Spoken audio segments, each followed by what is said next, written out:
BingX, a trusted global crypto exchange. Trade spot, futures, or copy top traders easily. Sign up via the link or referral code to get 30 USDT instantly, plus up to 1,500 USDT in bonuses for verification, deposit, and trading. Prime Minister Anthony Albanese has asserted that the government's policy to double the tax rate on superannuation balances exceeding $3 million remains firmly in place, despite recent revelations of fresh Treasury modeling that have fueled speculation about potential adjustments.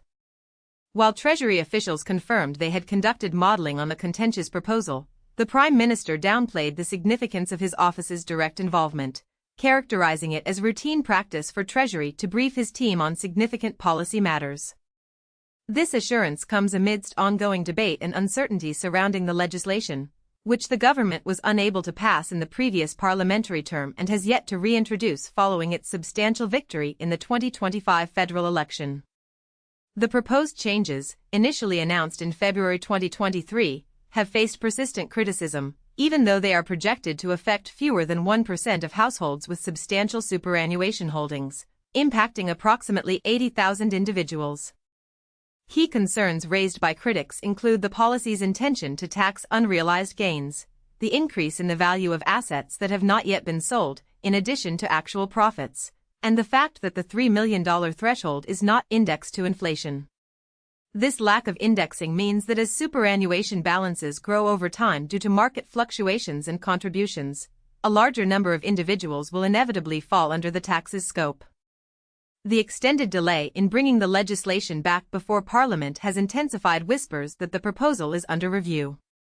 Reports last month indicated that the government had placed the bill on hold to consider modifications aimed at addressing the prevalent criticisms. At a recent Senate estimates hearing, Treasury official Diane Brown confirmed that the department had indeed undertaken modeling to assess the impact of the proposed changes on specific investment scenarios, such as those involving venture capital. Brown explained that this modeling was conducted in response to concerns raised by stakeholders and was intended to provide the government with comprehensive advice. She reiterated that the Prime Minister's office had been briefed on these stakeholder concerns, a process she described as standard procedure. When pressed on Friday about whether the government was contemplating any alterations to the policy, Prime Minister Albanese firmly stated, "Our policy is as it stands." He reiterated, "No, there are no policy changes that we have not made. Our policy stands." However, the phrasing of his response, while emphatic, does not explicitly preclude future modifications, echoing the language he employed prior to the government's significant shift in its position on the Stage 3 tax cuts earlier in 2024.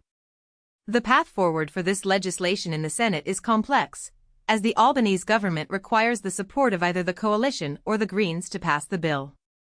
The Greens, who have previously advocated for a lower superannuation balance threshold of $2 million and for the threshold to be indexed, have indicated a willingness to engage in negotiations with Labour. Despite this openness, sources suggest the government has not initiated discussions with key Greens figures, including leader Larissa Waters and economic spokesperson Nick McKim, since the May election.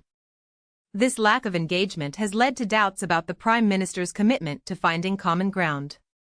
Greens MP Nick McKim expressed concern, stating, "At the moment, Labour can't even progress legislation to slightly close tax loopholes for the wealthiest 0.5% of Australians.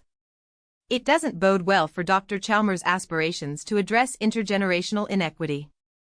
He added, "The Greens stand willing and ready to work with the government to make sure this reform is fair, effective, and sustainable. But we can't negotiate with ourselves." Meanwhile, the Coalition remains resolutely opposed to the legislation, suggesting it may be destined for shelving unless Labour modifies its approach to negotiations with the Greens. Shadow Finance Minister James Patterson commented, "If the Prime Minister really thought Jim Chalmers' unrealised capital gains tax